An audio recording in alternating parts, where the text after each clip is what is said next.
I greet you, my lovely fans and friends. Always Eziokwu. Okay, if I have a special message to my brother Jpac, MCJ, in as much as Nana Basaga, and I'm trying to correct it in wrong way. I'm trying to correct it in hard way. Still yet, I'll still advise you. Because na amaghọzi m mmụ iji wee bili. Yes. Jpac nsogbu ị na-enwe na gịnị gọvanọ okwu asị onye ha abụrụ ezigbote mmadụ. Before ị ga-afụ ife dị mma gbala gị ọfụma smoothly, you must bring yourself out from gọvanọ okwu asị. If that guy on in bad mission, mana ịma nghọta until ịba ebe ị ga-abanye. But before, let me open your eyes more. Oh, go up Jpac. I love you so much as my brother. Yes. Oh, my love Ngowa. I love the as a brother. Because now, since all this while, I defend the he defend the more. I love you, you love Governor Okwasi. Governor Okwasi is somebody behind natural Ngowa. He's your boy. Before Chama Moa. Ka promote a video nya, watch the voice note here.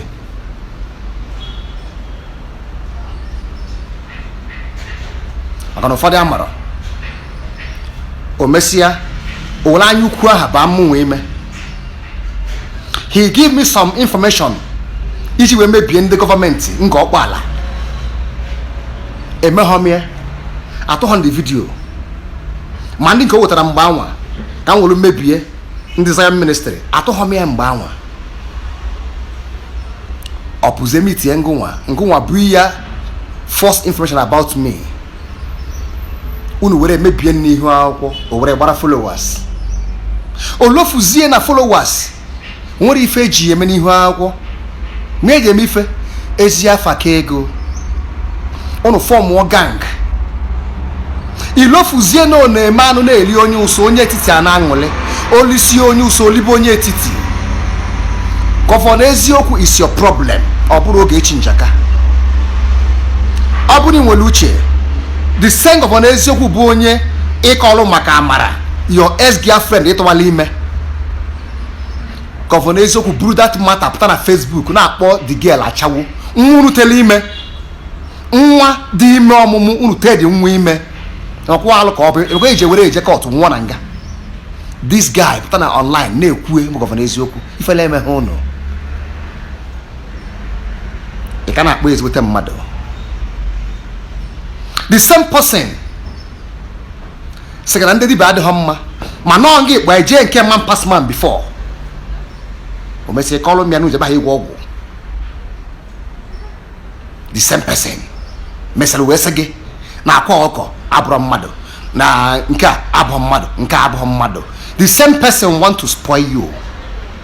O mesi okolongonwa kona Zion ministry na ebe onye ụka with hope kono na Zion ministry ego aga ebe anwa o mesi ya ọlụwa because na onye nọ na-achụ ko napụta ego bụ spiritual man ka ọ bụ ọfụrụ obi unu anya mgbe ebugo obi ebukazela onwe ya n'ime unu unu dara akụ Zion ọ bụrụ Silver Street akụ use obre in the street because gịnị alụgo street na abroad unu na-arụ local na Nigeria akụ mmiri onwe unu pịa ukwu na ana. Still yet you never leave that idiot a na-akpọ Gọvanọ okwu asị anya kpọrọ ofe anya kpọrọ oge ahụ iti oge start the game ka unu kote aside nke unu mala ama na oge eshara ha achọ gị for long time. Yes, ọ na-akpọ gị my brother ihe ọ na-akpọ ngwa ọ na-asị gị my brother. I dey see her video though money I don't like her for first time, but I see her video always. Even Mambona Basaka Wuti, Governor Okwasi, he still called you Jpac my brother until he be defended Governor Okwasi. Because in everything you always come to defend that criminal. He be defend Governor Okwasi. That's when Ogeshi face you face to face, face you, and Ketana nsogbu adịgo. Now, he tell me go now because now Ogechi has faced you 1-to-1 facing. The same of an Okwasi, Kaleb guy and Gopala in our support go we know chairmanship with a bad record. Get I get defend like Ogechi. If the guy now, if you lay bago, na don't know when but Oge Lily. He got well, I got Pia Guanwa. Now the lion has turned and faced you. Ebaizi bakangangam.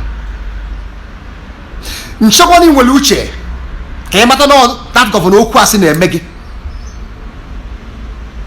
He have used you and me to grow his page. Igbara my secret boase. Na gba am war. Na ekwe na azu. Ogba nwanne gi war. Raise your page here to 90-something thousand followers. My own page, Akushie page and more. A be happy Jpac. You know, Fuzen Eziokwu, Facebook, age me egwu. If I'm not your street can natural. Keta now. Okwu ahụ okwurumbo Chijokemba na efe emena. No na manu na eli onye ụsọ, onye iti ana aṅụli. Olusi onye ụsọ, olibo onye etiti. Keta na Ogechi aptago out to dismantle all your contact from beginning to the end. Based on ihe kwuru n'ọnụ ebaizi gbagangangam and all those things ikwulie ofu afọ ho because na ejin record ndị ikwulu gbasara nye mmụọ ịgakwuzie Governor Okwasi back instead of him to pray as a Shanamite us na ewu ekperima na-eje ụka onye na-anwụ anwụrụ na-eje ụka onye na-eme ka otu na-eje ụka onye na-apịa obere nwata ọkụ na-eje ụka o sekpụrụ gị jebezie n'ihu osisi ya enwe ha afa naanị Igbo maka ebe osisi mmụọ be nna gị isi wee bịa makwa ihe ke mmụọ unu nwere nke ịma ijekwubekwa the same onye ji gị n'ọrụ onye kele gị eke uti ọgwụ emelụ gị eme amaghị m ihe na-afụ n'ahụ ya nọ na-akpọ gị ntu you still go back there. Ọnwụrụ gị nara gị ego gị ganye ofu manụ ya gaa manụ ya o ji alụ ọrụ unu jere ofu kwa esi ya enwe ha afa gaa ebe ahụ na-apụ ala and now n'obi gị na-abụghị na udo dị ịma na dị na-efu efu ijide Governor Okwasi aka wee na-efu. Jpac, why can't you retrieve your steps? Gasị Ogechi njaka, I'm sorry anyị bụ nwanne akanyo Ikashi akwụkwọ wee bagasịla onwe ike ịkasịrị Governor Okwasi not on a mission to finish you. That young man not on a mission ka ọ fọrọ na ebughị mmadụ n'ụwa. I told you before ịnụ nwaanyị bụ ofu ife mmadụ inwe nsogbu ọnụcha nwaanyị bụ nke abụọ. Nwoke na-ama destiny ya mgbe ọ nụrụ nwaanyị ọgwe ngokịta na now you know your destiny. 30 billion na-agbadị n'aka mmadụ under 1 week ka ọ nụọ nwaanyị and the 10 naira na-egro n'aka mmadụ under a seconds ka ọ nụọ nwaanyị taka ndị bụ ji wee sị na onye nụọ nwaanyị mara aka laka ya. Jpac ekwena ka Governor Okwasi mee ka your marriage butere gị nsogbu. Onwe ndị ma gị na ha nwere nsogbu go and apologize. Onwe ndị matụrụ gị na-alụsị kpọọ ha one by one ha kwasị ihe akwụ n'isi gị nọ mgbe mmadụ nụrụ nwaanyị ka ọ na-ama akalaka ya. Marriage ihe na-afụ divorce agba ha aka eme divorce ọ osi ha n'ike akọ divorce ịka nụkwara ọfụ onwebeghị ihe ịma ọ gwefuru honi ọ na-adị na mbido o ji wee simụ flavor na ebido si ọ na-atọ ifu marriage ịmara ife imelụ oge emesi ya ị nọrọ na bed na-egere ikpo ọhụụ nwunye gị ebe ọzọ na-arụ ya ọtọ ọ bụ na ịma ihe imelụ. Gbara Governor Okwasi ọsọ. He's on a mission to finish you.